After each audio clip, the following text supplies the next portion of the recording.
Hey everybody, Mark Stock here again, and we have got a couple more Minneapolis-Molines that will be selling on the October 7th collector tractor auction by Ochaden, Iowa.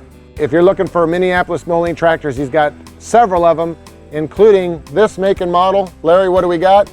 We got a ZASI USAF. What it was is they built them 1 year, 53, very few of them.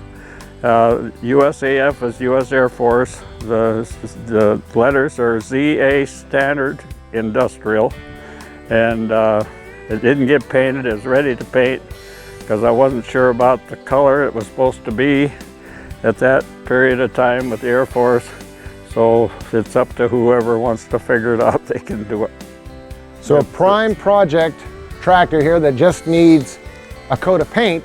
It's going to sell to the highest bidder October the 7th. Go to BigIron.com for more information or come out and inspect it yourself.